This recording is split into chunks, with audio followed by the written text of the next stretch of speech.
Yes, I have tricks in my pocket. I have things up my sleeve. But I am the opposite of a stage magician. He gives you illusion that has the appearance of truth. I give you truth in the pleasant disguise of illusion. To begin with, I turn back time. I reverse it to that quaint period, the 30s, when the huge middle class of America was matriculating in a school for the blind. Their eyes had failed them, or they had failed their eyes. And so they were having their fingers pressed forcibly down on the fiery braille alphabet of a dissolving economy. In Spain, there was revolution. Here, there was only shouting and confusion. In Spain, there was Guernica. Here, there were disturbances of labor, sometimes pretty violent, in otherwise peaceful cities, such as Chicago, Cleveland, St. Louis. This is the social background of the play. The play is memory. Being a memory play is dimly light. It is sentimental. It is not realistic. In memory, everything seems to happen to music. That explains the violin and the wings. I am the narrator of the play, and also a character in it. The other characters include my mother Amanda,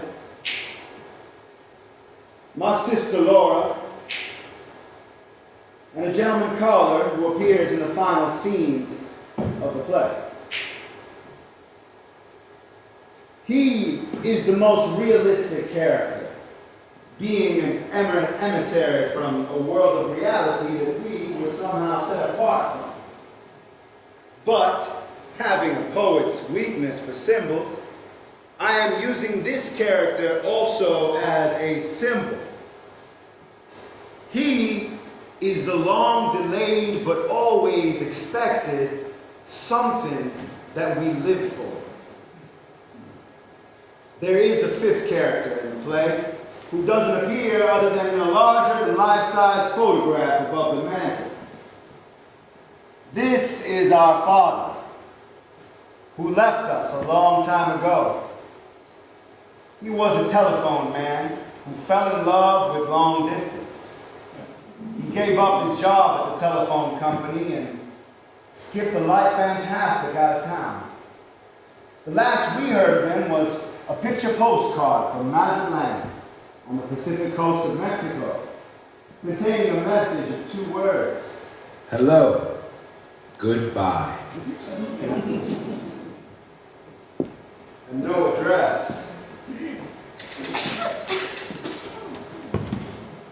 Tom! Yes, Mother? We can't say grace until you come to the table. Coming, Mother.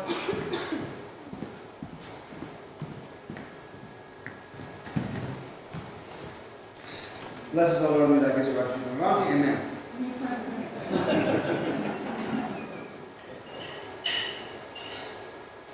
Honey, don't push with your fingers. If you have to push with something, the thing to push with is a crust of bread. And chew. Chew. Animals have secretions in their stomach which enable them to digest food without mastication. But human beings have to chew their food before they swallow it down. Eat your food leisurely, son, and really enjoy it.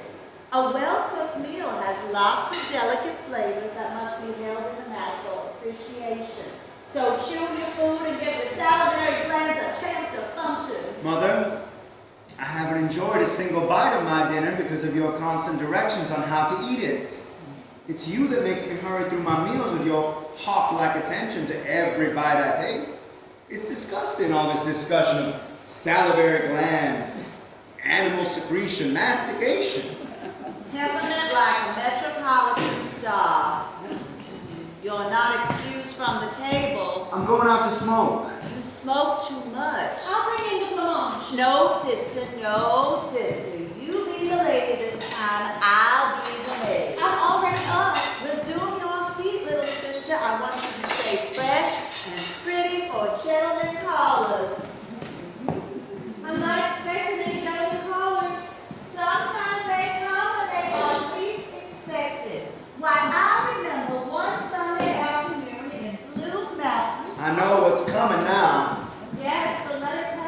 again. She loves to tell it. One Sunday afternoon in Blue Mountain, your mother had 17 gentlemen callers. Why, sometimes we didn't have enough chairs to accommodate them all. We had to send a boy to get folding chairs down at the parish house. How did you entertain all those gentlemen callers? I understood the art of conversation. I bet you could talk. Girls in those days knew how to talk, I can tell you. Yes. You know, it wasn't enough in those days for a girl to be possessed of a pretty face and a graceful figure, although I wasn't slighted in either respect. She also needed to have a nimble wit and a tongue to meet all occasions. What did you talk about? Oh, important things in the world. Never anything coarse, common, or vulgar. My callers were gentlemen, all. Among my callers were some of the most prominent young planters in the Mississippi Delta. Planters and sons of planters. There was young Champ Laughlin, who later became vice president of the Delta Planters Bank. Hadley Stevenson, who drowned in Moon Lake. He left his widow $150,000 in government bonds. The Couture brothers, Wesley and Bates. Bates was one of my bright, particular beaux. He got into a quarrel with that wild Wainwright boy. They shot it out in Moon Lake Casino. Bates was shot in the stomach. He died in the ambulance on the way to Memphis. His widow was well provided for too. Came into 8,000 to 10,000 acres, that's all. She married him on the rebound. Never loved her. Carried my picture with him on the night he died. And then there was the boy that every girl in the Mississippi set her cap for. That brilliant young Fitzhugh boy from Greene County. What did he leave his widow? He never married. Gracious, you talk as if all my old admirers would turn their toes up to the daisies. Isn't this the first you mentioned that still survives? The Fitzhugh boy went north and made a fortune. Came to be known as the Wolf of Wall Street. He had a Midas touch. Everything he touched turned to gold. And I could have been Mrs. Duncan J. Fitzhugh. But I married your father. Mother, let me clear the table. Oh, no, honey. You work on the typewriter chart or practice your shorthand. Stay fresh and pretty. It's about time for our gentlemen callers to be coming. How many do you think will be receiving this afternoon? I don't believe we're receiving any. What? Not one? You must be joking. Not one? Not one gentleman caller? Well, there must be a flood. There must have been a tornado. It isn't a flood. It's not a tornado, Mother. I'm just not popular like you were in Blue Mountain. Mother's afraid I'm going to be an old maid.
I was just deception. Deception.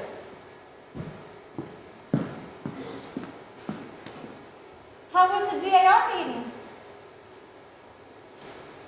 Didn't you go to the DAR meeting? No. No, I did not go to the DAR meeting. I did not have the strength. In fact, I did not have the courage. I wanted to find a hole in the ground and hide myself in it forever. Why are you doing that? Why? How old are you, Laura? Mother, you know my age. I thought you were an adult. It seems I was mistaken. Please don't stare at me, Mother. What are we to do? What is to become of us? What is our future? Has something happened, Mother? I'll be all right in a minute. I am just bewildered by life. Mother, I wish you would tell me what's happened. As you know, I was supposed to get inducted into my position at the DAR this afternoon, but I stopped off at Rubicam's Business College to speak to your teachers on account of your having that cold and to see what progress you were making down there. Oh, I went up to your typing instructor and introduced myself as your mother. She didn't know who you were. Wingfield, she said, why, we don't have anyone by that name enrolled in this school. I assured her that she did, and that you had been going to school since early January. I wonder, she said, if you mean that terribly shy little girl who stopped coming after only a few days' attendance. No, I said, Laura, my daughter, has been going to school every day for the past 6 weeks. Excuse me, she said, and pulled out the attendance book. And there clearly marked was your name and all the days you had been absent until they decided you dropped out. I still said, there must be some mistake, there must be some mix-up in the records. No, she said, I remember her perfectly now. Her fingers shook so she hit the wrong keys. The first speed test we gave her, she broke down completely, was sick to her stomach, and almost had to be carried to the washroom. We phoned the house, but she never came back. No one answered. While I was working at Famous and Bar, demonstrating those... I felt so weak, I couldn't stand up. I had to sit down until they brought me a glass of water. $50 tuition. All our plans, our hopes and ambitions just gone up the spout, just gone up the spout like that. What are you doing? oh.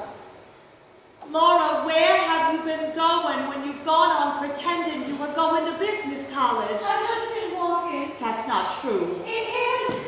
I've just been out walking. Walking?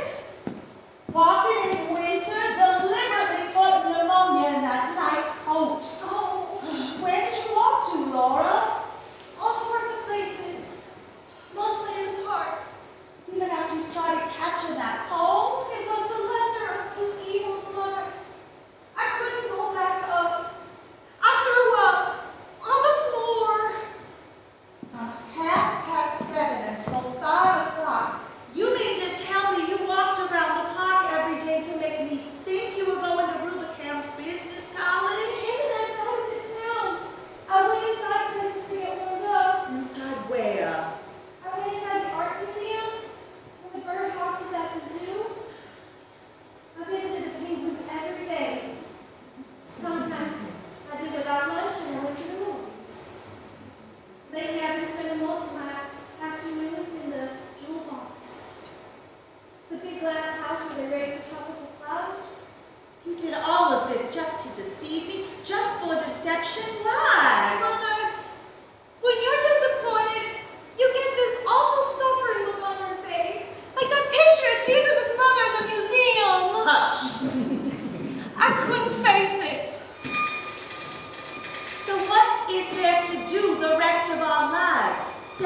home and watch the parades go by?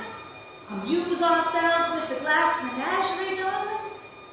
Endlessly play those worn-out phonograph records your father left as a painful reminder. We won't have a business career. Oh no, we've given that up. It gave us nervous indigestion.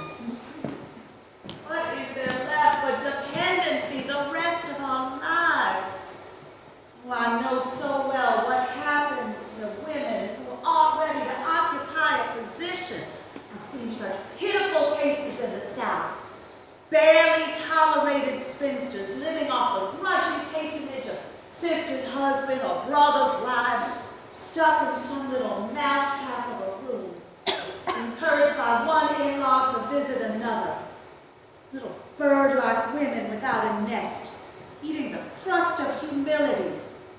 Is that the future we've mapped out for ourselves?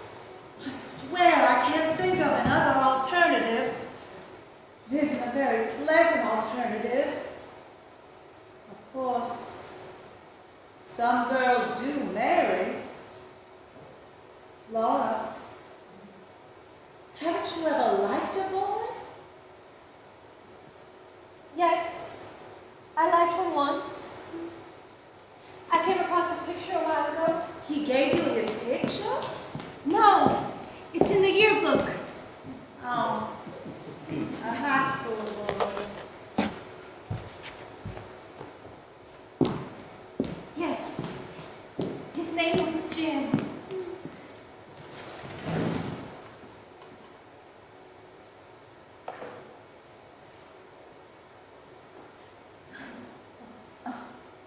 Here he is. Here he is in the Pirates of Penzance. The what? The apparatus in your class put on. He had a lovely voice. I sat across the aisle from him in the aisle. Mondays, Wednesdays, and Fridays.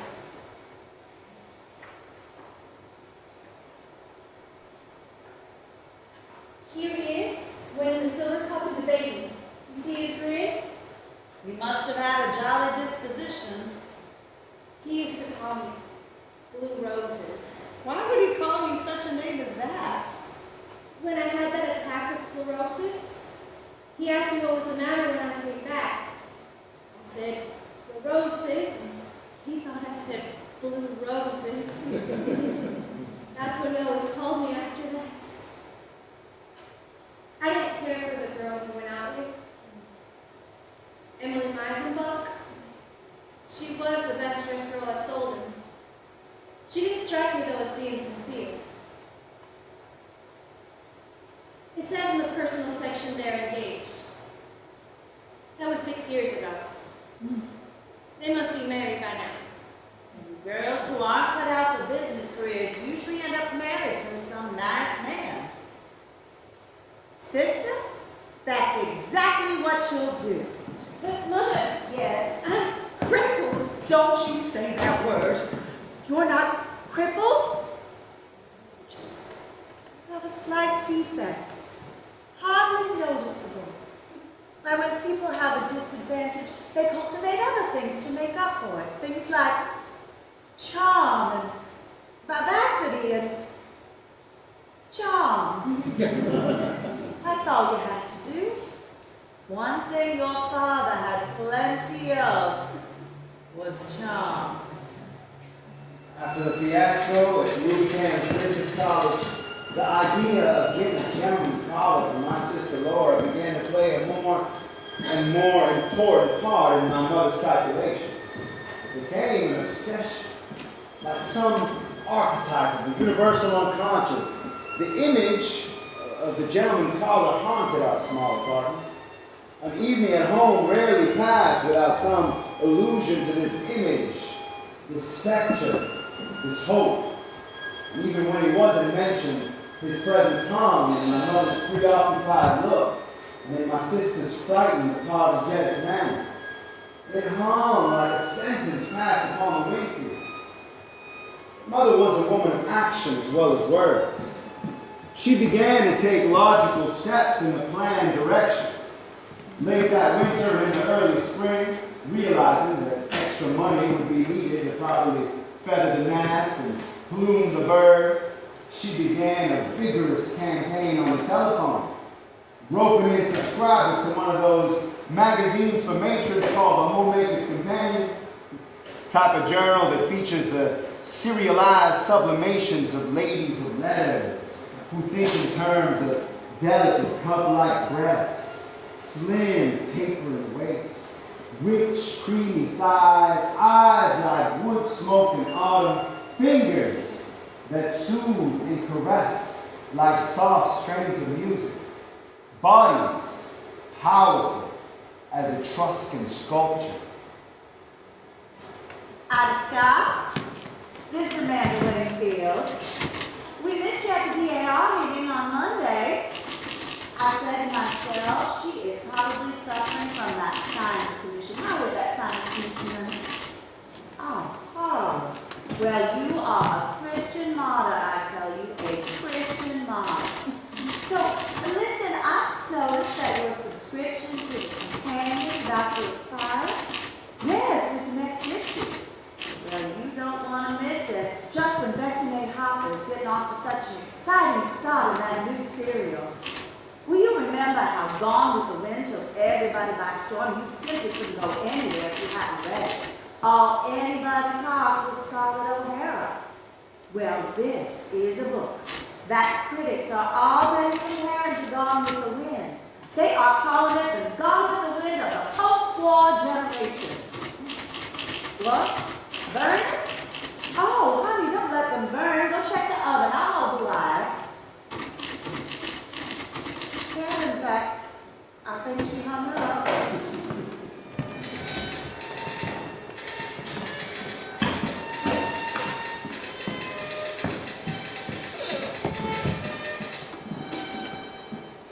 What in Christ's name am I supposed to do? Oh. Have you gone out of your senses? I have. Yes, that's true. Driven out. Oh, what is the matter with you, big idiot? Look, I've got no single thing in this house that I can call my own. Everything. Yesterday, you confiscated my books. Yes. You had the nerve to go and take all of my books. I took that horrible novel back to the library. That insane book by that hideous D.H. Lawrence. I cannot control the output of a diseased mind or the people who came to it, but I will not allow such filth in my house. No. House? Who pays the rent on it? Who makes a slave of himself to go out? You will listen to No, I don't want to hear anymore. You're gonna hear. No, I won't hear Yes, more. you I'm will. going out. Oh, Tom. Out. No, you I'm come back tired. here, Tom Wingfield. Enough of your insolence. I am at the end of my patience. What do you think I'm at? Aren't I supposed to have any patience to reach the end of, Mother? I know. It seems unimportant to you what I'm doing, what I'm trying to do, having a difference from them. You don't think that it's important. I think you're doing things that you're ashamed of. That's why you act the way you do. Nobody goes to the movies as much as you do. Nobody goes to the movies as often as you pretend to go. Movies don't start at nearly midnight and they don't let out at 2 a.m. You come in stumbling, muttering to yourself like a maniac. You get 3 hours sleep and then you go into work. Oh, I can just picture how you're doing there. Moping, doping, because you're in no condition. No! That's true. I'm in no condition. What right have you to jeopardize the security of your job, the security of us all? Listen, you think I'm crazy about the warehouse? You think I'm in love with continental shoemakers? You think I want to spend 55 years of my life down there in that Celotex interior with fluorescent tubes? Look, I'd rather somebody picked up a crowbar and batted out my brains than go back mornings, but I go. Every time you come in yelling that bloody rise and shine, I say to myself how lucky dead people are. When I get up, I go. For $65 a month, I give up all that I dream of doing and being ever. And you say self. Self's all I ever think of, Mother. If self was all I ever thought of, I'd be where he is. Gone. As far as the system of transportation reaches. Don't grab at me, mother, please. Where are you going? I'm going to the movies. I don't believe that lie. I'm going to opium dens. Yes, opium dens, mother. Dens of vices and criminal hangouts. I joined the Hogan gang. I'm a hired assassin. I carry a Tommy gun in a violin case. I run a string of cat houses in the valley. They call me Killer. Killer Wingfield. I'm leading a double life. By day, I'm a simple and honest warehouse worker. By night, I'm a dynamic czar of the underworld, mother. Why? I go to gambling casinos and spin away a fortune on the roulette table. I wear a patch over one eye and a false mustache. And sometimes I put on green whiskers. And on those occasions, they call me El Diablo. Oh, I can tell you things to make you sleepless. My enemies plan to dynamite this place some night. Some night they're gonna blow us all sky high. And I'll be glad. I'll be very happy. And so will you. And you'll go up on the Blue Mountain on a broomstick with 17 gentlemen collars. You ugly, old, babbling witch!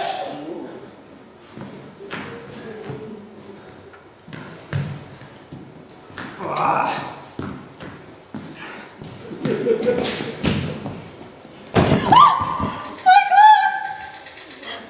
Menagerie! I won't speak to you until you apologize!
Looking for a door key.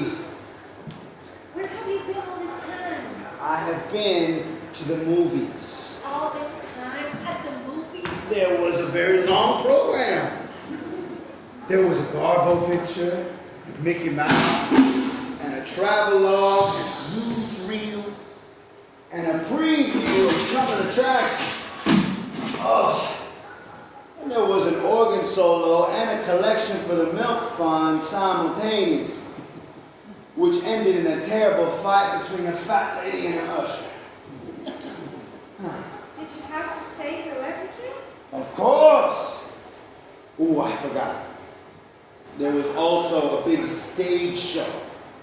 And the headliner on the stage show was Malvolio the Magician. He performed many wonderful tricks, such as pouring water back and forth between pitches. First, it turned to wine. Then it turned to beer. And then it turned to whiskey. I knew that it was whiskey it turned into because he needed somebody to come up out of the audience to help him. I came up. Bullshit. Very generous fellow, he gave souvenirs. He gave me this. This is his magic scarf, Laura. You can have it. Look, you wave it over a canary cage, and you get a bowl of goldfish. You wave it over the goldfish, and they fly away canaries. But the wonderfulest trick of all was the coffin trick. Oh, we nailed him into a coffin, and he got himself out without removing one nail. There's a trick that would come in handy for me. Get me out of this 2x4 situation. What are you shushing me for? You'll break mother. Goody, goody. Pay her back for all those rise and shine, rise and shine. You know, Laura, it don't take much to get yourself into a nailed up coffin. Oh. But who in the hell ever got himself out of one without removing one nail?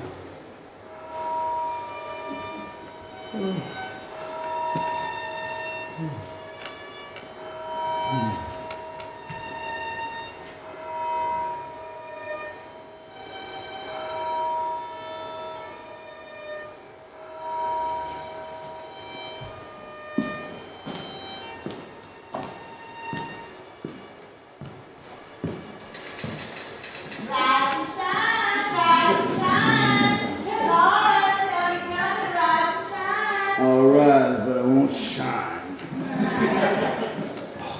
Laura, tell your brother his coffee's ready.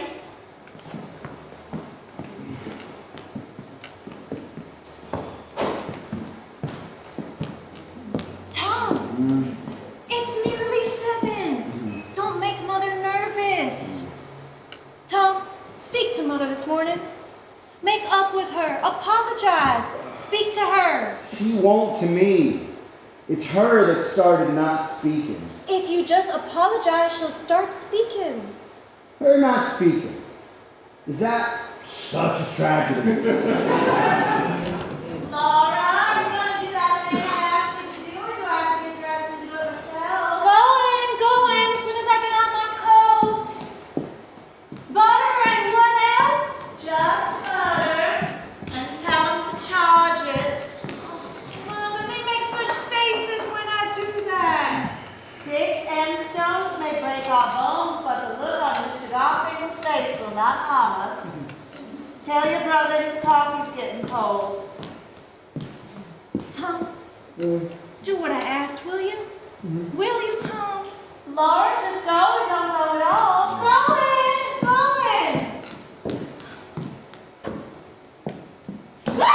Laura! I'm all right. I'm all right.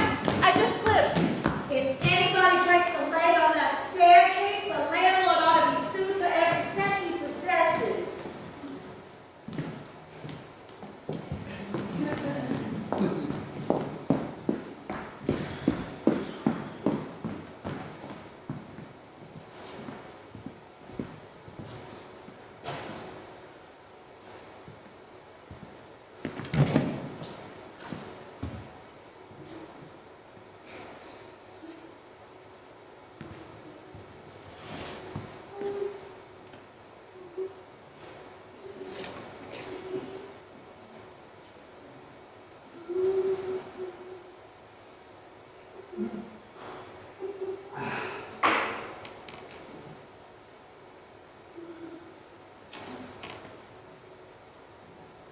Mother, I apologize for everything I said.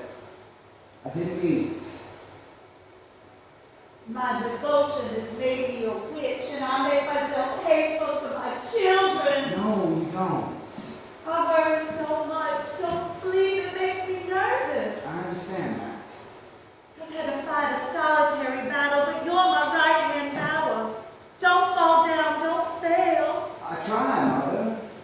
Try, and you will succeed. But you have so many natural endowments.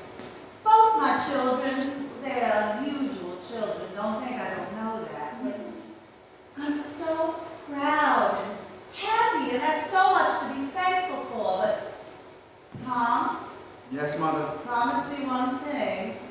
What is it, Mother? Promise me you'll never be a drunkard. I promise, Mother. I'll never be a drunk. That's why I was so frightened that you'd be drinking. Have a bowl with Purina. No, just coffee, Mother. Shredded wheat biscuit? No, thank you. Well, you can't do a day's work on an empty stomach. All right, well, don't gulp. You have minutes. Having too hot liquid causes cancer of the stomach. Here, put a little cream in. No, I just want a glass. So cool. No, thank you, Mother. I just want a glass. Well, it's not good for you. We have to do everything we can to hold ourselves up. And these trying times, all we have to cling to is each other. Tom, Yes. I sent your sister out because I wanted to discuss something with you. If you hadn't spoken, I would have spoken to you.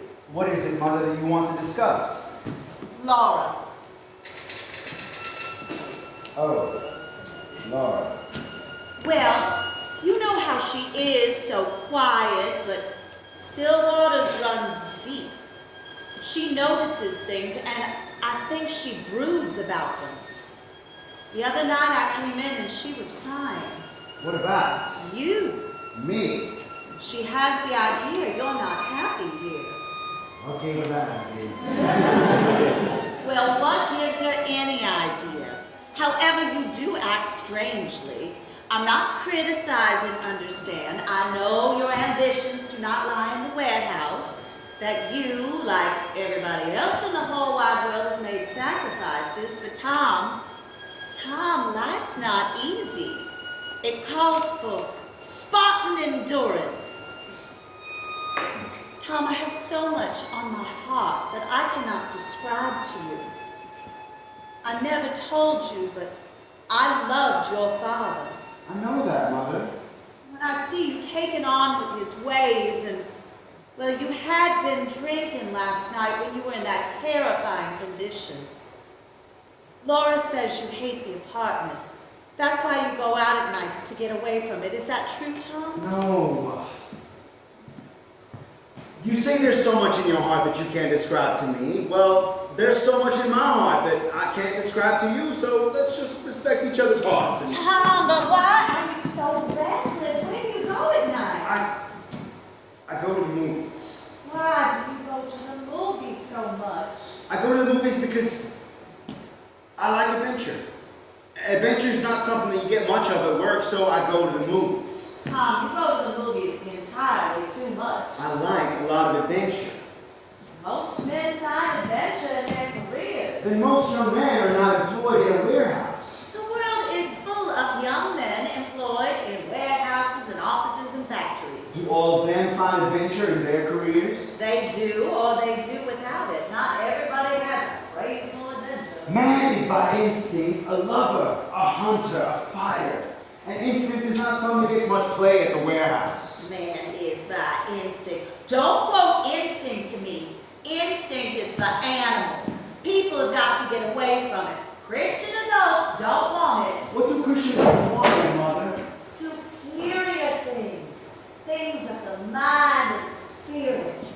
Only animals have to satisfy their instincts. Surely your aims are higher than theirs, than monkeys and pigs. I reckon they're not. You're joking. But that's not what I wanted to talk to you about. I have time, Mother. You have 5 minutes. I want to talk about Laura. All right. What about Laura? We have to make plans and provisions for her. Now, she's 2 years older than you, and nothing has happened. She just drifts along doing nothing. It terrifies me how she just drifts along. I guess she's the type that people call homegirls. There's no such type. And if there is, it's a pity. Unless, of course, the home is hers with a husband. What? Oh, I can see the handwriting on the wall as plain as the nose on my face. And it terrifies me. More and more you take after your father. He would stay out all night with no explanation and then left. Goodbye, with me to hold the bag. I saw that letter you got from the Merchant Marines. I know what you're dreaming of. I'm not standing here blindfolded. Well, fine, go. Go do it. But not until you found someone to take your place. What do you mean? When Laura has someone to take care of her, a husband, a home of her own, and independent, why then you're free to go. By land, by sea, whichever way the wind blows you. But until then, you have to look out for your sister. I don't say me because I'm old and I don't matter. But your sister is young and dependent. I tried to put her in business college. A dismal failure. She got so frightened she got sick to her stomach.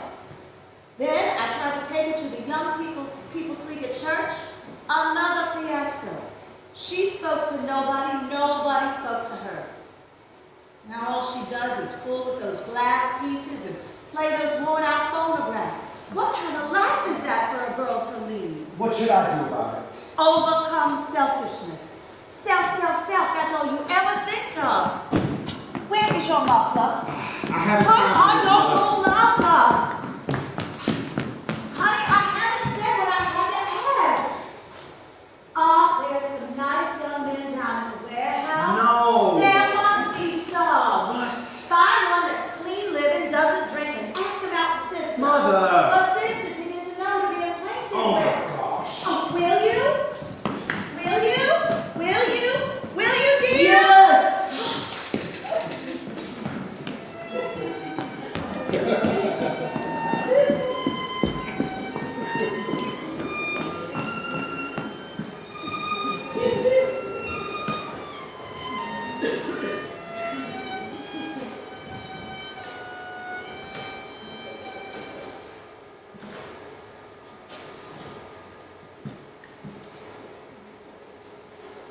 Ella Cartwright?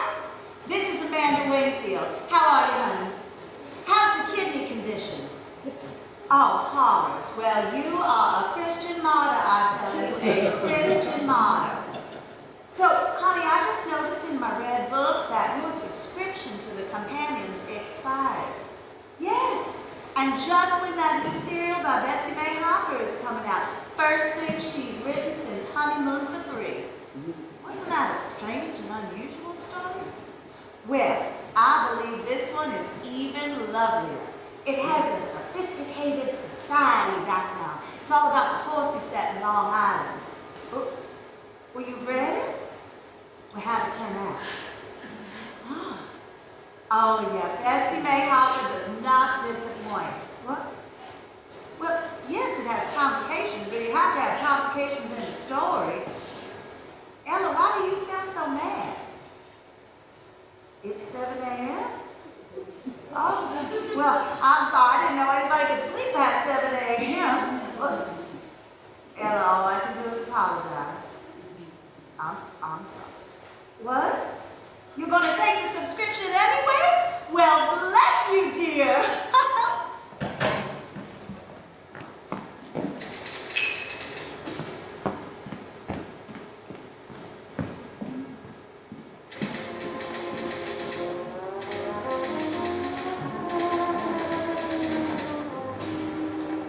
Across the alley from us was the Paradise Dance Hall.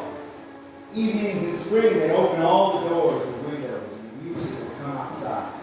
Sometimes they would turn out all the lights except for a large glass sphere that hung from the ceiling. It would turn about slowly and filter the dust with a delicate white light. Then the orchestra would play a waltz or a tango, something that had a slow and sensuous rhythm.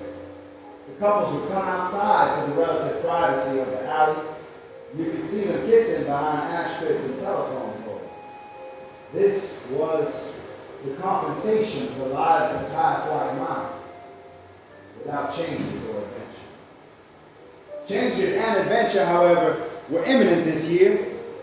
They were waiting around the corner for all these dancing kids, suspended in the midst over Betchett's cabin, caught in the folds of Chamberlain's umbrella. In Spain, there was Werner. Here, there was only hot swing music and dance halls, bars, and movies, and sex that hung in the gloom like a chandelier and flooded the world with brief separate rainbows. All the world was really waiting for bombardments. Tom? Where are you? Out on the terrace, Mother.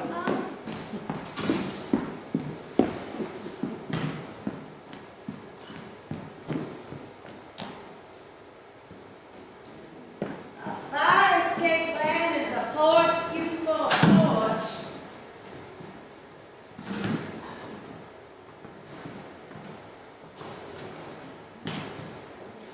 What are you looking at? The moon. Is there a moon this evening? It's rising over Garfinkel's delicatessen. Ah, there it is. A little silver slipper of a moon. Did you make a wish yet? Mm-hmm. What'd you wish for? That's a secret. Oh, secret, huh? Well, I won't tell mine either. I'll be just as mysterious as you. I bet I can guess what you wish. Is my head so transparent? You're not a sphinx. I don't have secrets. I will tell you what I wish for on the moon. Happiness and success for my precious children. I wish for that when there is a moon. And when there isn't a moon, I wish for it too. I thought you would have wished for a gentleman collar. Why do you say that? Don't you remember asking me to fetch one?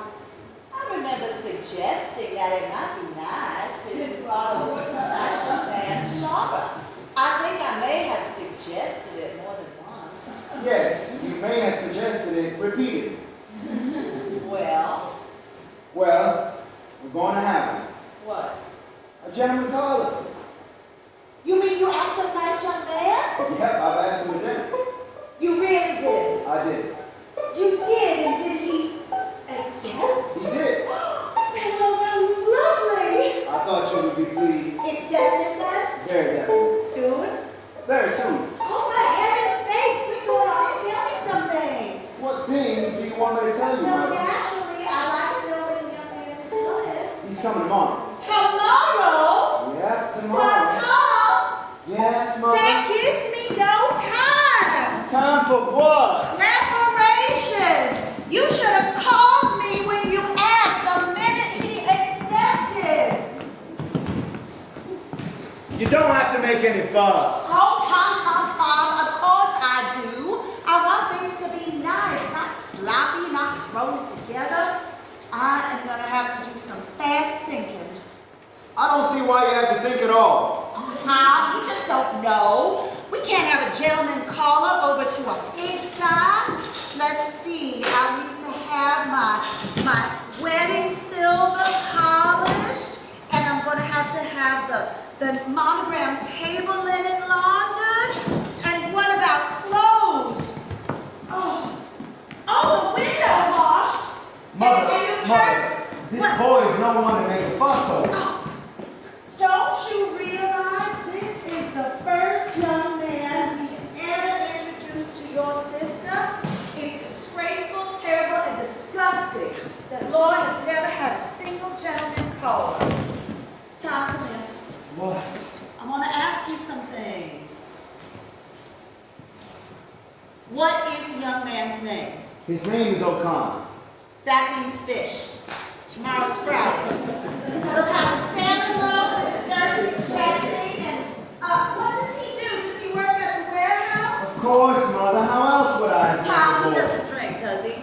Now, why would you ask me that? Your father drank. Don't get me started So on he that. does drink then. Not that I know of. Well, find out. The last thing I want is a boy who drinks for my daughter. Mother, aren't you being a little premature? I mean, poor Mr. O'Connor hasn't even been on scene yet. But he will tomorrow, and what do I know of his character? Old maids are better off than wives of drunkards. Oh, my gosh. Be still. Mother, lots of fellows meet ladies whom they don't marry. Oh, talk sensibly, Tom, and don't be sarcastic. What are you doing? I'm brushing down that cowlick. So, what position does this young man have at the warehouse? This young man's position at the warehouse is that of a shipping clerk, Mother. Well, that sounds fairly responsible. The sort of job you would have if you had more get-up. What is his salary? Have you any idea? I judge his salary to be approximately $85 a month.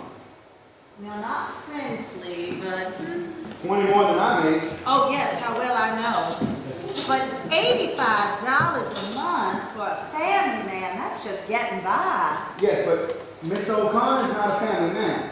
But he might be. Mightn't he? I see. Plans and provisions. Tom, you are the only young man I know who ignores the fact that the future becomes the present becomes the past, and the past turns into everlasting regret if you don't plan for it. I will think that over and see what I can make of it. Don't be supercilious with your mother. Tell me more about this, what do you call him? His name is James D. O'Connor. The D is for Delaney.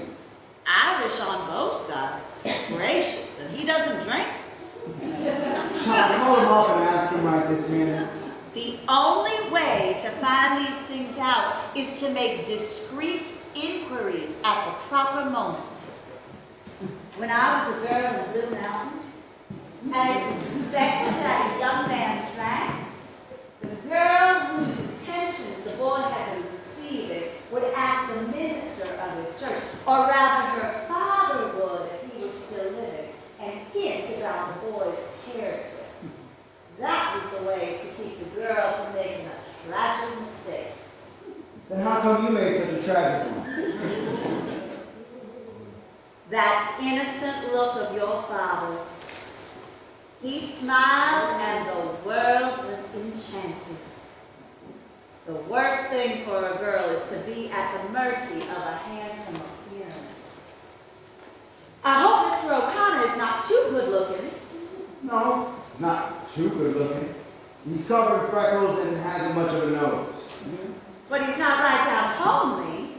Not right down homely. Just medium homely, I'd say.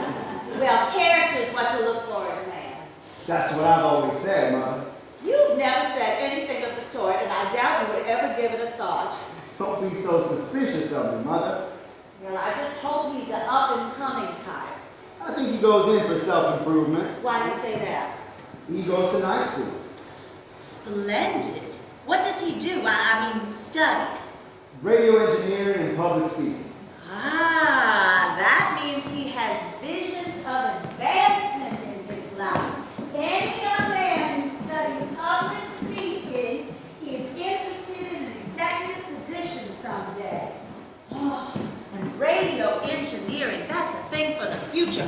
Both these things are very illuminating to me. See, these are the things a mother ought to know about a young man calling on her daughter, serious or not. Just one little warning, Mother. I didn't tell Jim about Laura. I didn't let on that we had dark ulterior motives. I just said, Jim, how about coming home to dinner? And he said, okay, and well, that was the whole conversation. Well, I just bet it was. You're as eloquent as an oyster.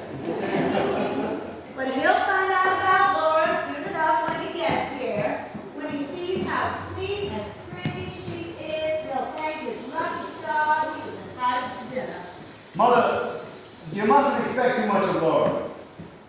Why do you say that? Well, Laura is all those things to you and me because she's ours and we love her. We don't even know that she's crippled anymore. Don't say that word. You know I don't allow that word in my house. Well, Mother, face the fact, she is, and that's not all. What do you mean, not all? Laura is very different from other girls. Well, I think the difference is all to her advantage. Not quite all. In the eyes of others, strangers, Laura is terribly shy. She lives in a world of her own, and that makes her seem a little peculiar to people outside. Don't say peculiar. Well, Mother, face the facts, and she is, and that's In not all. what way is she peculiar, may I ask? Mother, Laura lives in a world of her own, and she plays with little glass ornaments and old photograph records. And that's about all. Where are you going? I'm going to the movies. Not to the movies. Every night to the movies. I don't believe you're always going to the movies. Laura? Laura? Yes, Mother? Put the dishes down and come out here, honey. I want you to make a wish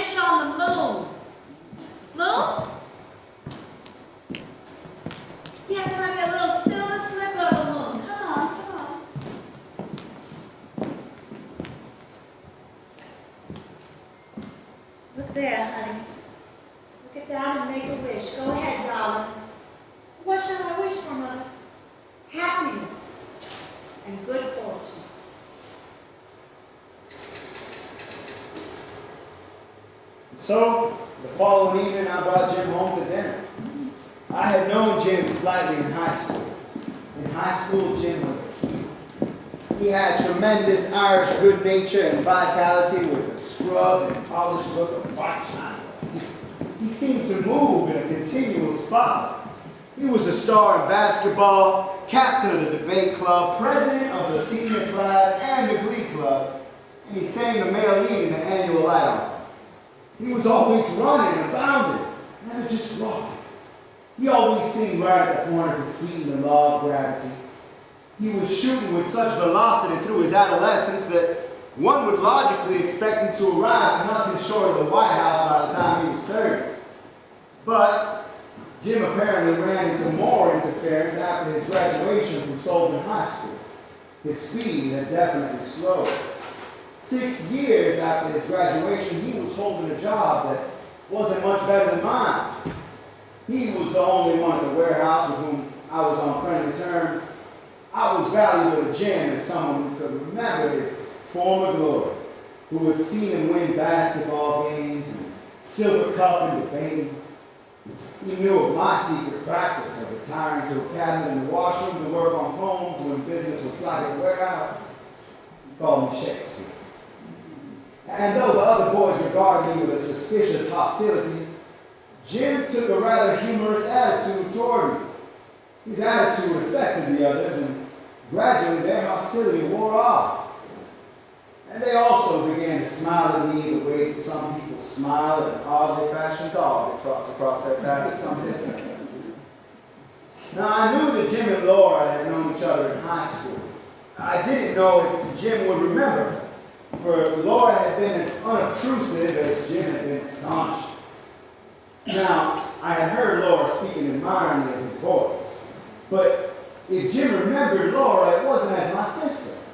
For when I asked him home to dinner, he said, "You know, Shakespeare, I never thought of you as having folks." He was about to discover that I did. Why are you trembling? Oh, Mother, you made me so nervous. How have I made you nervous? By all this fuss, you make it seem so important. Laura, I don't understand you. You're not content to stay at home, and when I try and arrange something, you just seem to resist it. Now, come on, take a look at yourself. Hold on a minute, I have an idea. Just wait a second. What is it now, Mother? They call them gay deceivers. What are you doing, Laura? I won't wear them. You will. Why should I? Because to be painfully honest, your chest is flat. Mother, you make it seem like we're set in a trap. All pretty girls are a pretty trap, and men expect that. Now look at yourself, honey. This is the prettiest you will ever be. I've got to fix myself up. You're going to be surprised by your mother's appearance.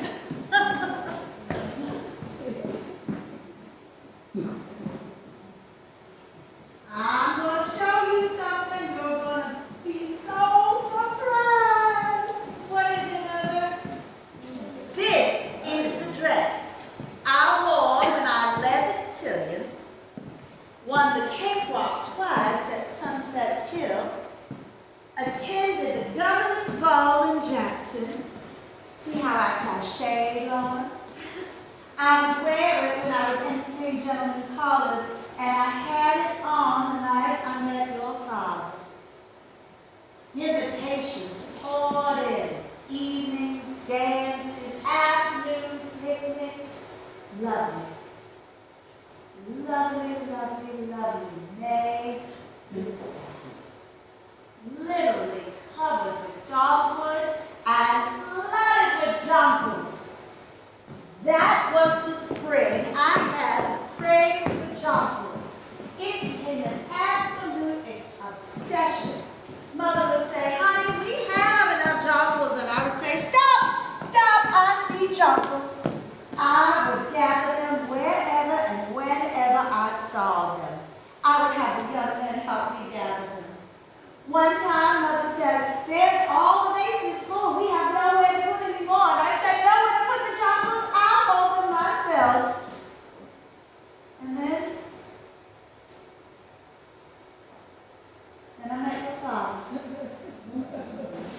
jonquils, and then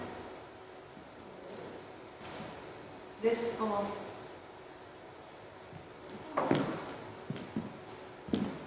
Hope they get here before it starts to rain. I gave your brother a little spare change so he and Mr. O'Connor could take the service car home. What did you say his name was? O'Connor. What is his first name? I don't remember. Oh, yes, I do. It was Jim. Not Jim. Yes, that was it. Jim. I've never known a Jim that wasn't nice. Are you sure his name is Jim O'Connor? Yes, why? Is he the one that Tom used to know in high school? He didn't say. I think he just got to know him at the warehouse. There was a Jim O'Connor we both knew in high school. If that is the one that Tom is bringing to dinner, you'll have to excuse me. I won't come to the table. What sort of nonsense is this? Don't you remember you asked me once if I ever liked a boy? I showed you this boy's picture. Oh, the boy from the yearbook? Yes, that boy. Laura? Laura, were you in love with him? I don't know. All I know is I couldn't come to the table if it was him. Well, it won't be him. It isn't the least bit likely. But whether it is or not, you will come to the table. You will not be excused. So mother, I'll have to be. Laura, I have had quite enough of your silliness. I do not intend to humor this nonsense. So just sit down and compose yourself until they come. Tom has forgotten his keys, so you'll have to let them in when they arrive. Oh, mother, no, you answer the door. I'll be in the kitchen working on the dressing for the salmon. Mother, please answer the door. So the gentleman caller.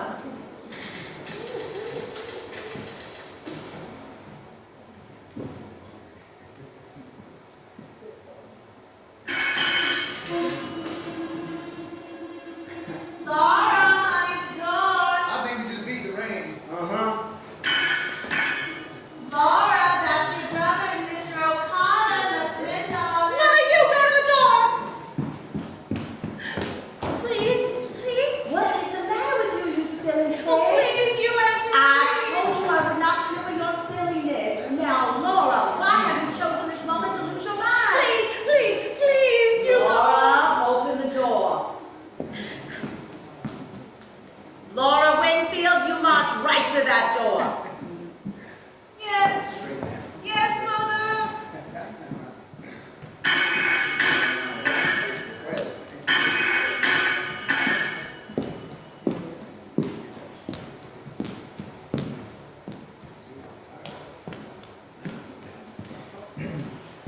Laura, this is Jim. Jim is my sister Laura. I didn't know Shakespeare had a sister.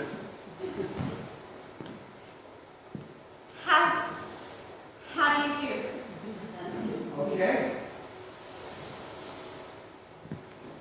Your hand's cold, Laura.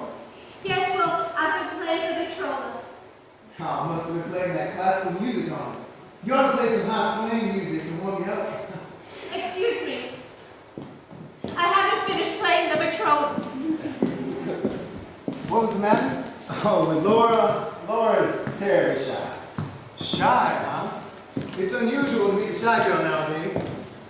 I don't believe you mentioned you had a sister. Well, honey, you I had one. It was the Post-Dispatch. You want a piece? Yeah. What piece? Comics? Sports. Old Dizzy Dean is on his bad behavior. So where you going? Out to the terrace.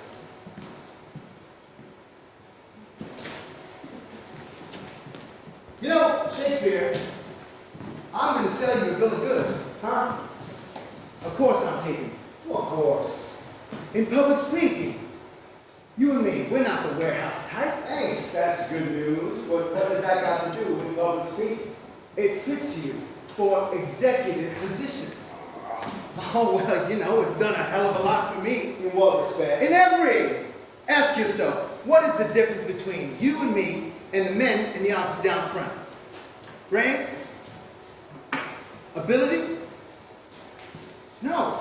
And no. What then? Just one little thing. What is that one little thing?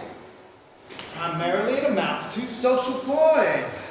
Being able to square up to people and hold your own on any social occasion. Tom, Yes, Mother. is that you and Mr. O'Connor? Yes, Mother. Will you all just make yourselves comfortable out there? Yes, Mother. Ask Mr. O'Connor if he needs to wash his hands. Oh, no, thank you. I took care of that at the warehouse. Tom, Yes. Mr. Mendoza was speaking to me about you. Favorably. What do you think? Well, You're going to be out of a job if you don't wake up. I'm waking up. You show no signs. I'm planning to change. I'm right at the point of committing myself to a future that doesn't include Mr. Mendoza or the warehouse or even a night school course in public speaking. What are you gassing about? I'm tired of movies. Movies. Yes, movies. Look at them. All those glamorous people having adventures, hogging it all, gobbling the whole thing up. You know what happens? People go to the movies instead of moving. A Hollywood character is supposed to have all the adventures for everybody in America, while everybody in America just sits in a dark room and watches them happen. Yes, until there's war. That's when adventure becomes available to the masses. Everybody's dish, not just Clark Gable. Then the people in the dark room come out of the dark room and start having adventures themselves. Goody goody. Now it's our turn to go to the South Sea Island, make a safari, be far off. But I'm not patient. I don't want to wait till then. I'm tired of the movies and I'm about to move. Move? Yes. Oh, when? Soon. Where? Where? I'm boiling inside. I know, I seem dreamy, but inside, well, I'm boiling. Whenever I pick up a shoe, I shudder a little, thinking how short life is and what I'm doing. Whatever that means, it's got nothing to do with shoes, except it's something to wear on a traveler's feet. Look. What? The Union of Merchant Seamen. I paid my dues this month instead of the electric light bill. You will regret it when they turn the lights off. I won't be. How does your mother feel? I'm like my father. Bastard son of a bastard. See how he grins? And he's been gone going on 16 years. You're just talking, Dread. Now, how does your mother feel about it? Well, Tom, shh. That's mother, and she's not acquainted with my plans. where are you? Out on the terrace, mother. So this is Mr. O'Connor. Introductions entirely unnecessary. I've heard so much about you from my boy. I finally said, well, Tom, why don't you invite this paragon to supper? I'd like to meet this young man from the warehouse rather than just hear you sing his praises so much. I don't know why my son is so standoffish. That's not Southern behavior. Here, sit down. I think we could use a little more air. Tom, leave the door open. My, it's so warm and not yet summer. When summer really starts, we are really going to burn up. However, we're having a light supper. I think light things are just what this time of year calls for. Like light clothes, light food is just what warm weather calls for. You know, our blood gets so thick during the winter, it takes a while to adjust ourselves when the seasons change. Summer came so quickly this year, I wasn't prepared for it. Then all of a sudden, summer. So I had to run to the trunk and get out this light dress. It's terribly old, historic almost, but it feels so good and cooling, if you know what I mean. Mother. Yes, honey? How about supper? Well, your sister's firmly in charge of supper. Go tell her that you gentlemen are hungry and waiting for it. Have you met Laura? Oh, yes, she let us in. Let you in, yes. You know, it's rare for a girl to be as sweet and pretty as Laura to be domestic. But thank heaven she is. Pretty and also so domestic. I'm not, never was. Only thing I could ever make was angel food cake. You know, we had so many servants in the South. Gone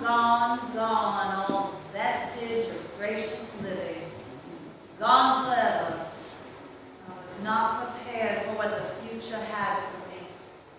My callers were all sons of planters, so naturally I thought I would marry one and raise a family on a large piece of land with plenty of servants, but man proposes and woman accepts the proposal. It's a very old saying, I married no planter. I married a man who worked for the telephone company. A gallantly smiling gentleman. A telephone man who fell in love with long distances. Now he travels and I don't even know where. Oh, well, what am I going on about my tribulation for? Tell me yours. I hope you don't have any. Tom? Yes, Mother? Is supper nearly ready? Looks to me like supper's on the table. Oh, let me look.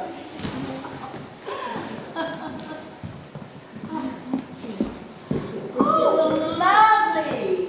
But where is Sister? Laura says she's not feeling well and she might not come to the table. What? Nonsense. Laura, oh, Laura. Yes, Mom? Honey, come on. We won't be seated until you come to the table. Oh, Mr. O'Connor, you can sit right there. Laura Wingfield, we can't say grace until you come to the table.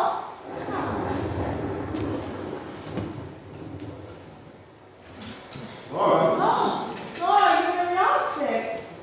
Tom, take care of your sister. Laura, go in and rest.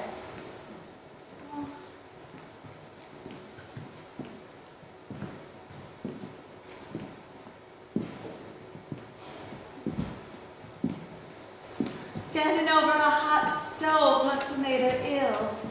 I tried to tell her it was very warm, but is Laura all right? Yes. What is that? Nice cool rain? Is there a nice rain?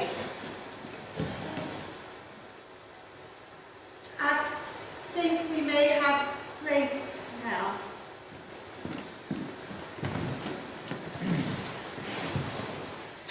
Tom, you say grace.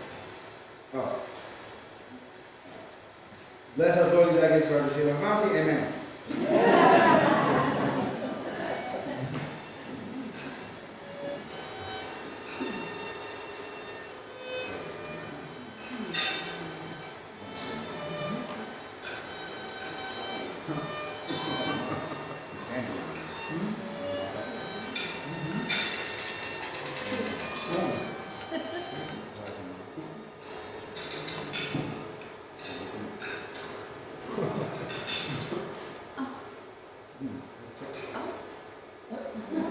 Hello there, Mr. Lightbulb. Where was Moses when the lights went out? Do you know the answer to that one, Mr. O'Connor? No, ma'am. What is the answer? In the dark. Well, I'll just light this candle. Isn't it lucky that we have it on the table? Where's a match? Which one of you gentlemen can provide a match? Here. Oh, thank you, sir. Not at all, ma'am. Oh, there we go. Oh. We must have a burnt out fuse. Mr. O'Connor, do you know how to tell a burnt fuse? I don't, and Tom is at a loss when it comes to mechanics. Here. Yeah, we don't bump into anything.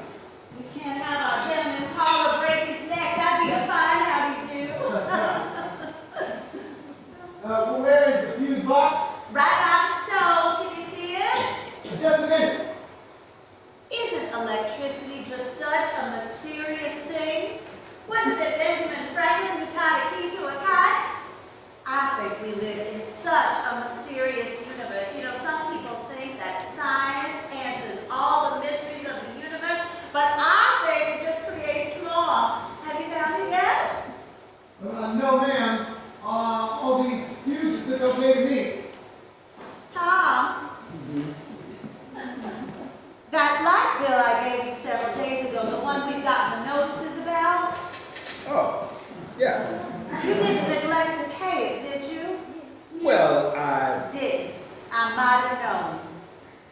Shakespeare wrote a poem on that light bill, Mrs. Wingfield. I might have known better than to trust him with. There's such a high price for negligence in this world. Maybe the poem will win a $10 prize. Well, we will just have to spend the remainder of the evening in the 19th century before Mr. Edison created the mausoleum. Well, candlelight is my favorite kind of light. That shows you're romantic, but that's no excuse for Tom. Well, at least we finished our dinner. Very decent of them to let us finish our dinner before they plunged us into everlasting darkness. Tom, as punishment for your carelessness, you can help me with the dishes. I'll lend a hand. Indeed, you will not. I ought to be good for something. Good for something. Why, Mr. O'Connor, nobody has given me this much entertainment in years as you have. Oh, now, Mrs. Wingfield. I'm not exaggerating, but, you know, sister is all by her lonesome in the parlor. Maybe you could go and keep her company. Here, take this candelabra. It used to be in the altar in the Church of the Heavenly Rest. And maybe you can post this and have a little wine. I think that might be good for her. Can you carry both? Sure. I'm Superman. Now, Thomas, get into this apron.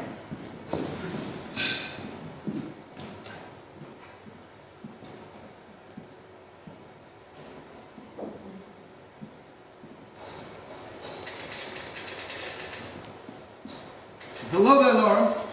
Oh, hello. How are you feeling now? Better? Yes, thank you. This is for you. A little dandelion wine. Thank you. Drink it, but don't get drunk.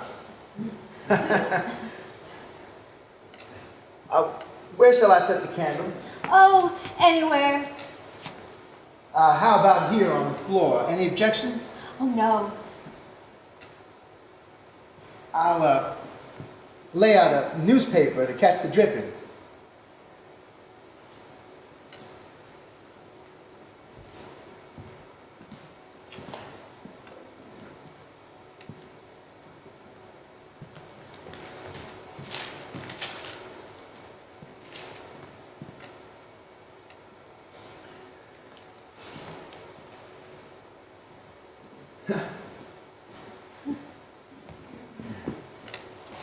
I like to sit on the floor. Mind if I do? Oh, no. Give me a cushion. What? A cushion? Oh.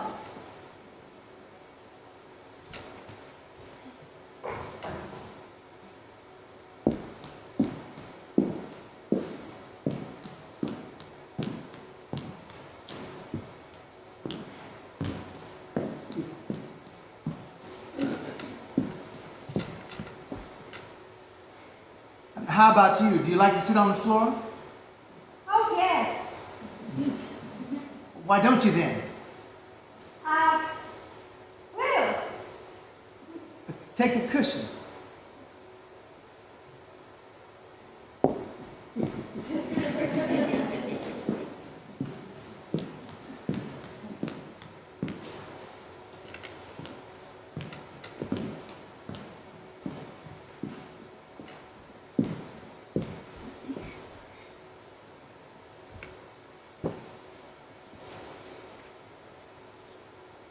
Well, now, I can't see you sitting way over there. I can. See you. I know, but that's not fair. I'm sitting in the limelight.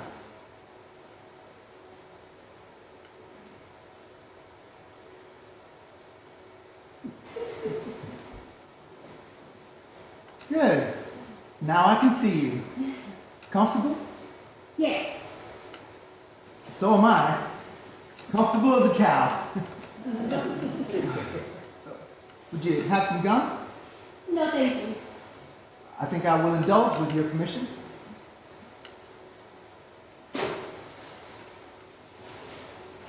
Think of the fortune made by the guy who invented the first piece of chewing gum. Amazing, huh? Well, the Wrigley Building is one of the sights of Chicago. I saw it the summer before last when I went to the Century of Progress. Did you take in the Century of Progress? No, I didn't. Well, it was quite a wonderful exposition. What impressed me the most was the Hall of Science. That gives you an idea of what the future will be in America. Oh, even more wonderful than it is at the present time. Your brother tells me you're shy. Is that right, Laura? I don't know. I judge you to be an old-fashioned type of girl. Well, that's a pretty good type to be. I hope you don't think I'm being too personal, do you? I believe I will take a piece of gum. If you don't mind.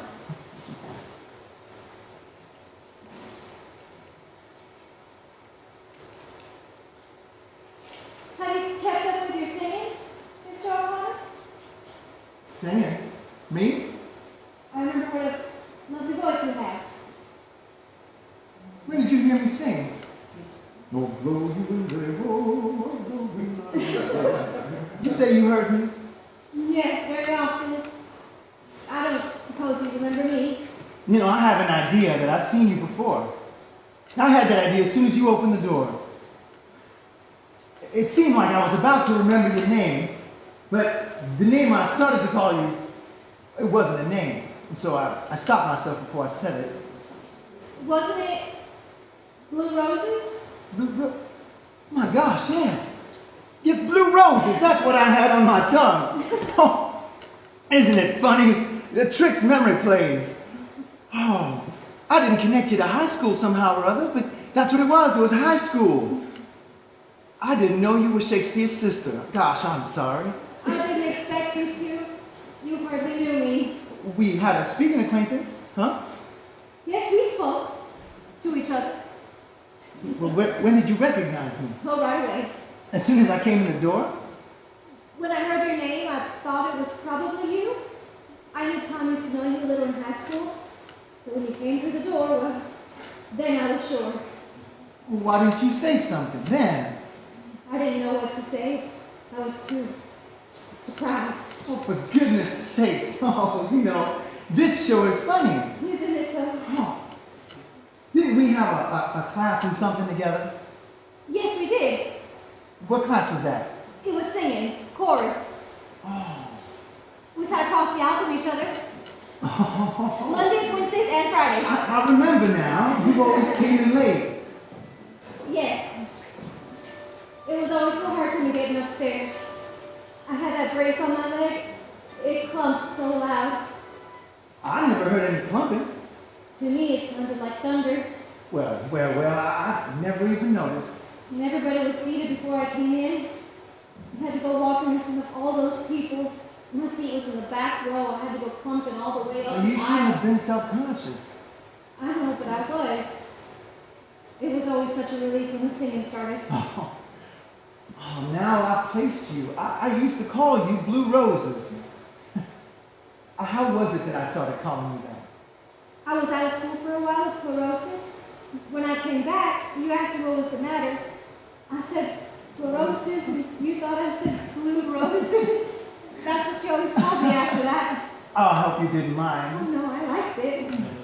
You see, I wasn't acquainted with many people. As I remember, you sort of stuck by yourself. I didn't have much luck in making friends. I don't see why you wouldn't. I sort of started out badly. You mean being... Yes, it sort of set me apart. Yeah, you shouldn't have let it. I know, but I did. You were shy with people. I tried not to be, but I never could. Overcome it? No, I never could. I guess being shy is something you gotta work out of kind of gradually. Yes, I guess it Takes time. Yeah. Yes. You know, people, they're not so dreadful when you know them. That's what you have to remember.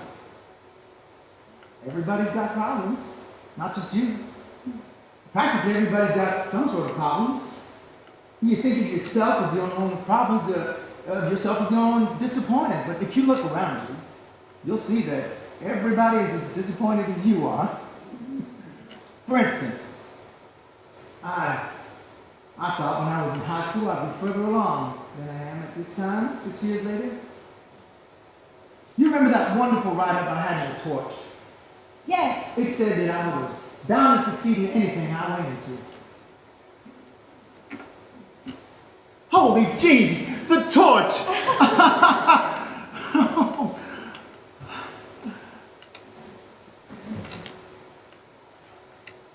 Oh.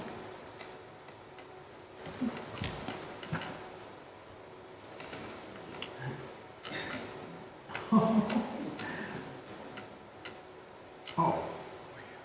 Here you are in the Pirates of Penzance. I sang the baritone lead in that operetta. So beautifully. Aw.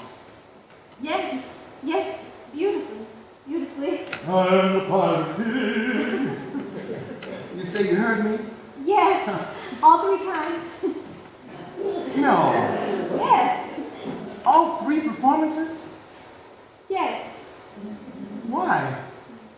I wanted to ask you to autograph my program. Well, why didn't you ask me to? You were always surrounded by your own friends so much I never had a chance to. Well, you should have just. Thought you might think I You was... thought I might think you would. What? I was beleaguered by females in those days. You were terribly popular. Yeah. You had such a friendly way. I was spoiled by high school. Everybody liked you. Including you?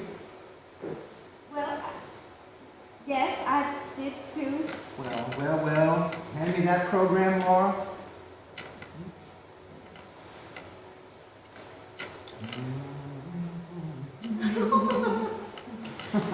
There you are, better late than never. What a surprise! Well, my signature isn't worth much now, but someday maybe it'll increase in value.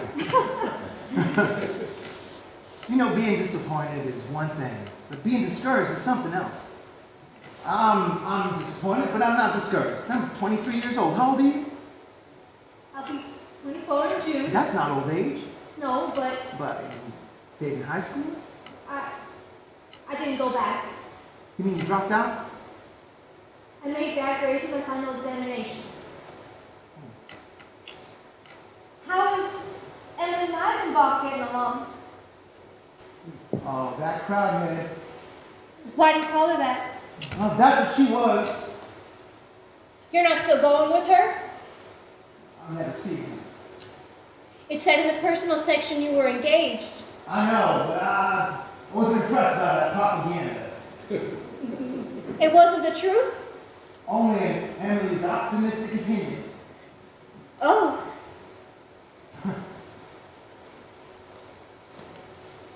What have you done since high school? Huh?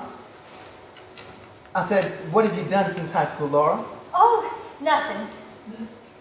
You must have been doing something these last 6 years. Yes. Such as what? Well, I took a business course at business college. How did that work out? Well, not very well. It gave me indigestion.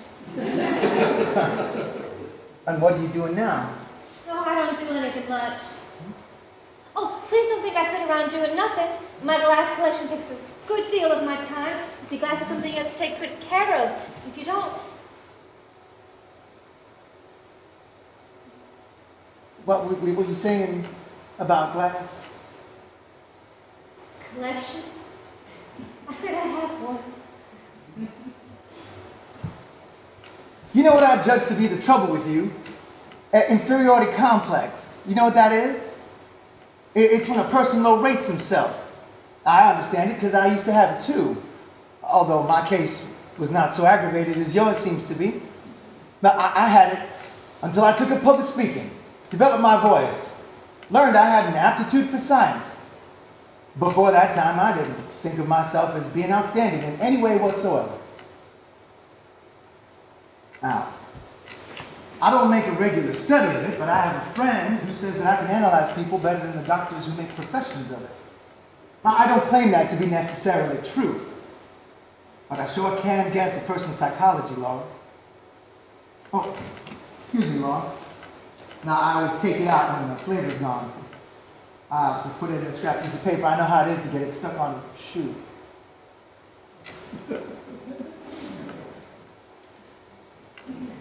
Yep, that is what I gauge to be your principal trouble.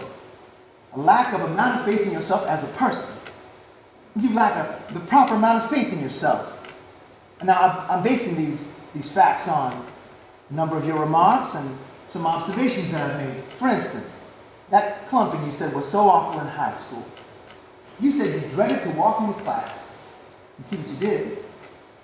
You dropped out of school, gave up on an education, all because of a clump, which as far as I know, was practically non-existent. A little physical defect is all you have.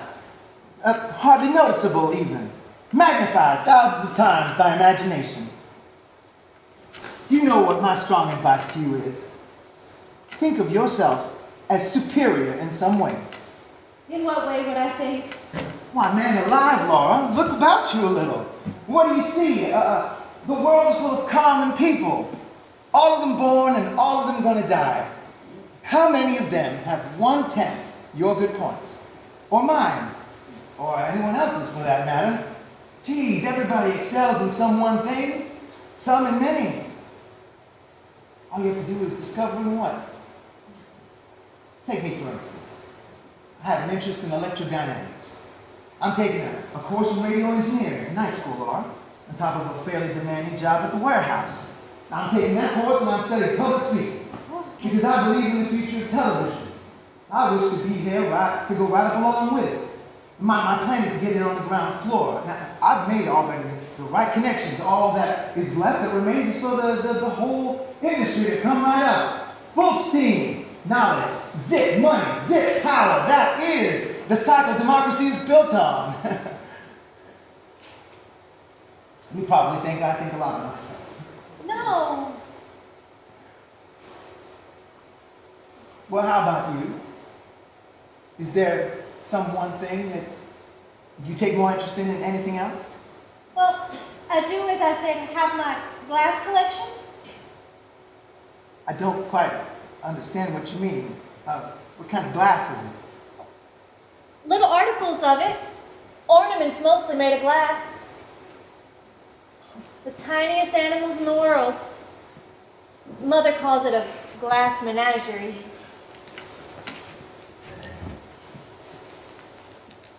Here's an example of one, if you'd like to see it. It's one of the oldest. He's nearly 13. Oh, careful. If you breathe, it breaks. I better not take it. I'm pretty clumsy with things. Well, go on now. I trust you with him. There. Now you're holding him gently. Hold him over the light. He loves the light.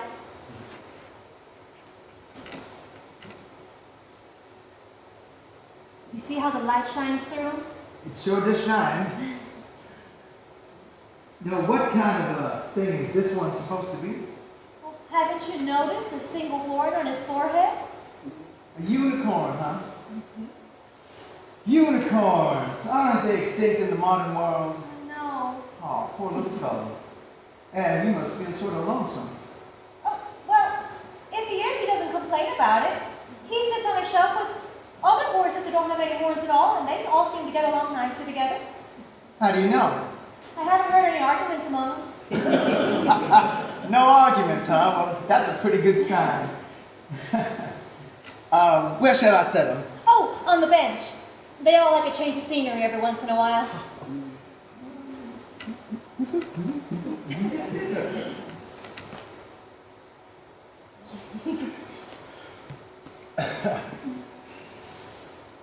Well, look how big my shadow is. That's it.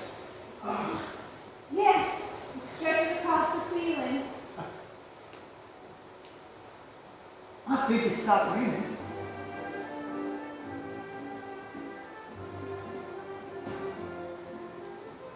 Where does the music come from? The Paradise Dance Hall across the alley. Well, how about cutting the rug a little, Miss Wingfield? Or is your program full up? Well, let me just see. Oh, well, look, all of these dances are taken. I'm just going to have to scratch these out. A waltz. I can't dance. Oh, there's that inferiority stuff again. Come on, try. But I'd step on you. I'm not made of glass. How do we start? Just leave that to me. You, put your arms out a little. Like this? A little higher. Right? Here you go. And not so stiff. See, the main thing about it is relax. It's hard for me. I'm afraid you can't budge me. What do you bet I can't? Goodness, I guess you can. Come on. You gotta let yourself go. Let yourself go. Try it. All right. Ooh, easy does it. Easy does it. Not so stiff now. Oh, it's hard. Oh, no. Loosen it back on a little. Oh, okay. Right. Oh, much better. Much better. Am I? Better. Lots better. Watch it. Watch out for the bit. Oh, did we hit on something? Yes. I think something fell. Yes. Oh, I hope it wasn't the little glass horse with the horn. Oh, is it broken? Now he's just like all the other horses. Oh, it lost its Horn. It doesn't matter. Maybe it was a blessing in disguise. Oh, you'll never forgive me. I bet that was your favorite piece of glass. I don't have favorites much. It's no tragedy, Freckles. Glass breaks so easily, no matter how careful you are. Traffic jars the shelves and things fall off it. Still, I'm awful sorry that I was the cause. Oh. I'll just imagine he had an operation. The horn was removed to make him feel less freakish. Now he'll feel more at home with the other horses, the ones who don't have horns. That's very funny. I'm glad to see that you have a sense of humor. You know, you're, well, very different. Surprisingly different from anyone else I know. I hope you don't mind me telling you that. I mean it in a nice way. You make me feel sort of, well, I don't know how to put it. I'm usually pretty good at expressing things. It's just, oh, this is something I just don't know how to say. Has anyone ever told you that you're pretty? Well, you are. And in a different sort of way than anyone else. And all the nicer because of the difference, too.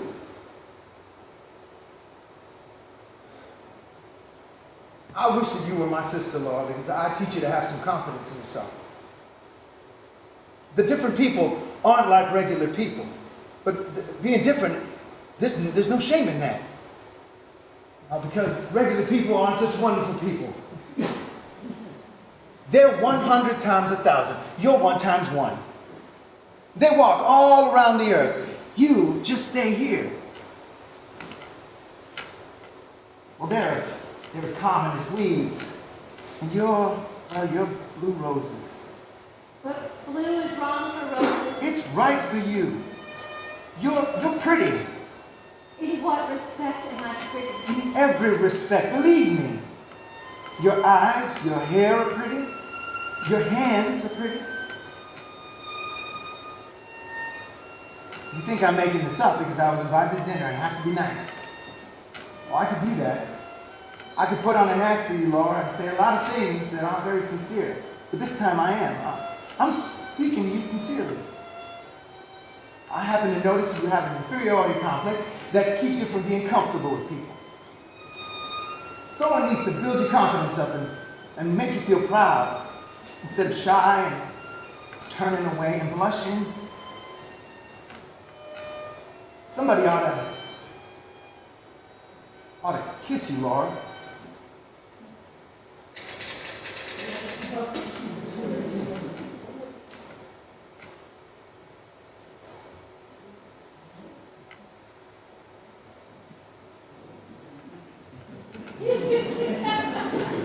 Stumble John.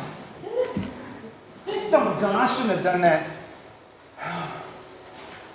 Would you care for a mint? Peppermint, lifesaver? My pocket is a regular drugstore everywhere I go.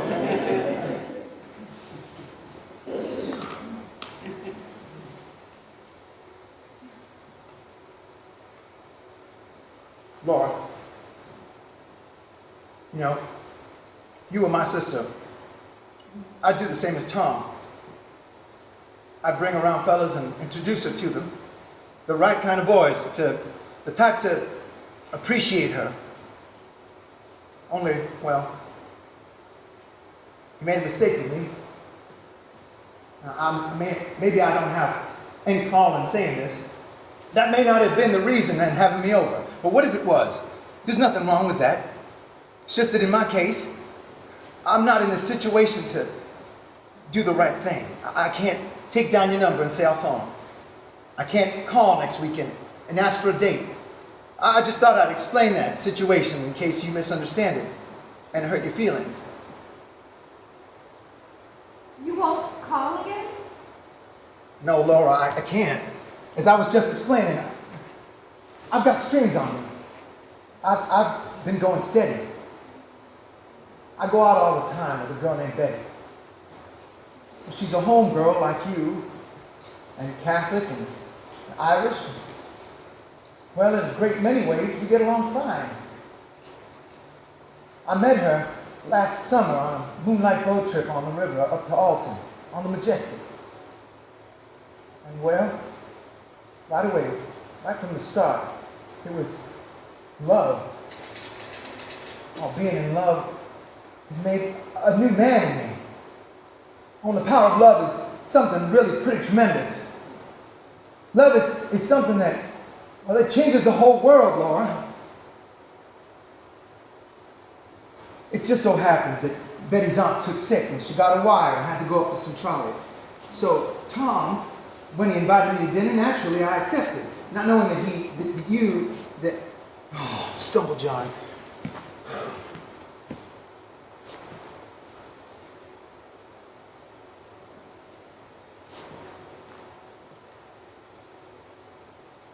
I wish you would say something.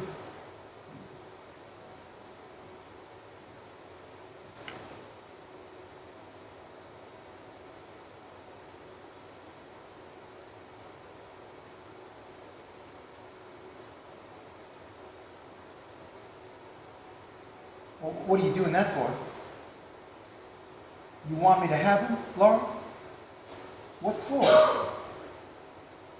A souvenir.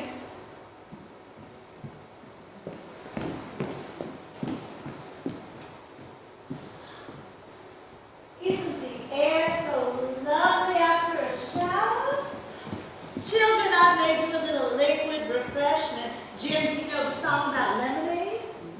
Lemonade, lemonade, made in the shade. Stirred with the spade, good enough for any old maid. Oh, no, ma'am, I never heard it.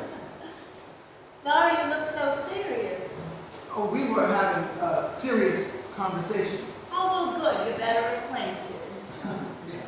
You know, young people nowadays are way more serious-minded than my generation. I was so gay as a girl.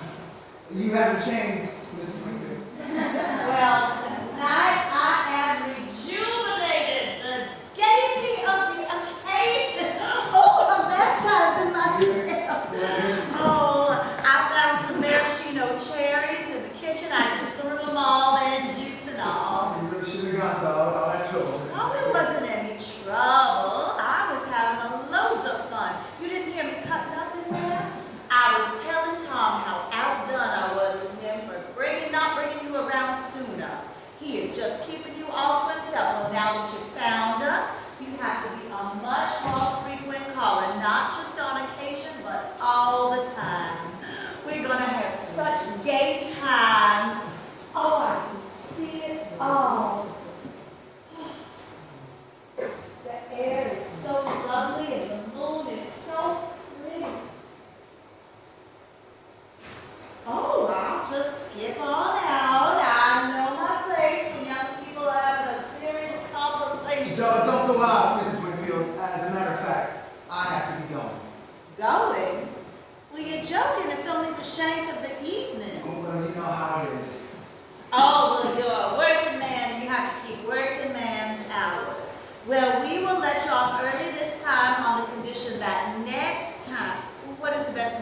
Saturdays? I think Saturday is the best night for work, isn't it? I have a couple of time clocks I have to punch. Oh. One in the morning and another and in the evening. Well, you are ambitious. You work in the evening, too? No, ma'am. Betty. Betty? Who's Betty? Oh, she's just a girl I go steady with. Oh. Is it a serious romance? We're to be married the second Sunday in June. Oh, how nice. Tom didn't mention you were engaged. Well, the cat's not out of the bag at the warehouse yet. You know how they are. They call you Romeo and stuff like that. I'd like to thank you for a wonderful evening. I guess this is what they mean by Southern hospitality. It really wasn't anything at all. I hope it don't seem like I'm rushing off. It's just that I promised Betty I'd pick her up at the Wabash Depot. And by the time I get my jalopy down there, her train will be in. Some women get pretty upset if you keep them waiting. Ah, yes, the tyranny of women. Well, goodbye, Mr. O'Connor. I wish you happiness, luck, and good fortune. All three. And so does Laura, don't you, Laura? Yes. Goodbye, Laura. I certainly will treasure that souvenir. And don't you forget to take that good advice I gave you. So long, Shakespeare! Well, thank you again, ladies. Good night.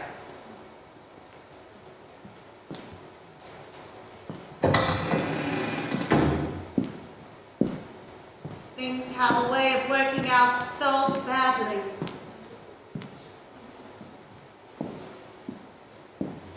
I don't believe I would play the Victrola now.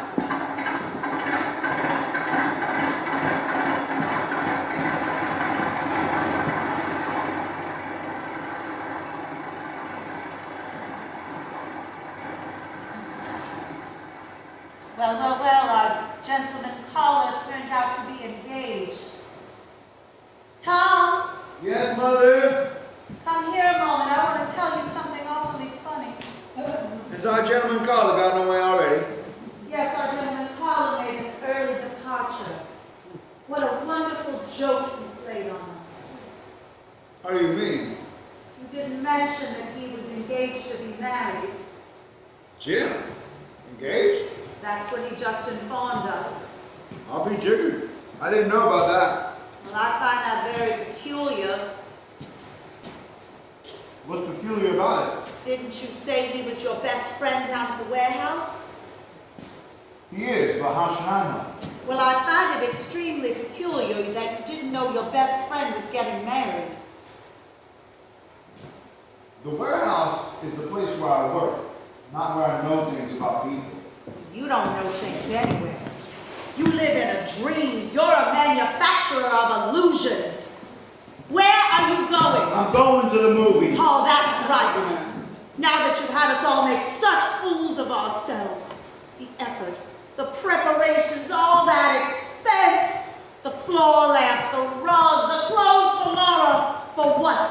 To entertain some other girl's fiancé? Oh, you just go to the movies. Don't worry about us. A mother deserted, an unmarried sister who's crippled with no job. You just go to the movies. Don't worry about anything except your selfish desires. You go to the movies. And the more you talk about my selfish behaviors, the quicker I'll go. And I won't go to the movies.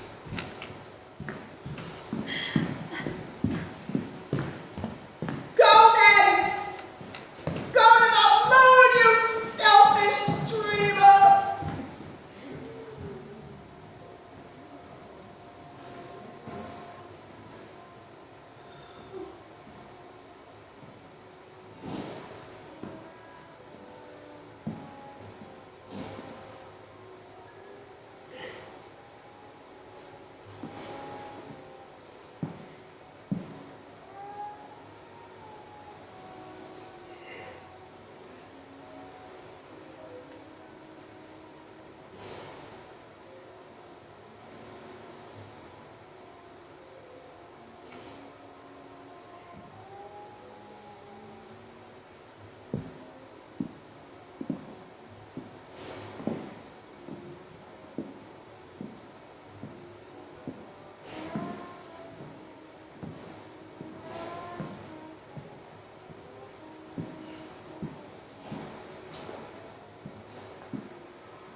didn't go to the moon. I went much further. But time was the longest distance between places. Not long after that, I was fired from the warehouse for writing a poem on a living shoebox. I left St. Louis. I descended the steps of that fire escape and for the last time followed in my father's footsteps, attempting to find in motion what was lost in space. I traveled around a great deal. The city swept about me like dead leaves, leaves that were brightly colored but had been torn away from the branches. I would have stopped, but I was pursued by something. It always came upon me unawares, taking me altogether by surprise. Perhaps it was a familiar bit of music. Perhaps it was only a piece of transparent glass. Perhaps I am walking along the street at night in some strange city before I have met companions. I pass the lighted window of a shop where perfume is sold. The window is filled with pieces of colored glass. Tiny transparent bottles in delicate colors like shattered bits of rainbow. And all at once, my sister touches my shoulder. I turn around, I look into her eyes. Oh, Laura, Laura. I tried to leave you behind me, but I am more faithful than I intended to be. I reach for a cigarette. I cross the street. I run across to a movie or a bar. I buy a drink. I speak to the nearest stranger. Anything that can blow your candle out. For nowadays the world is lit by lightning.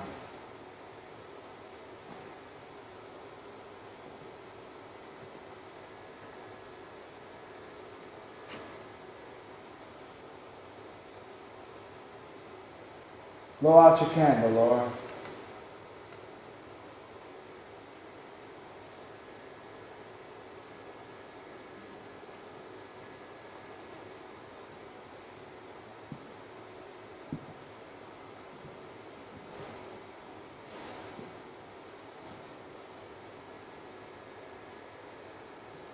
So, good night.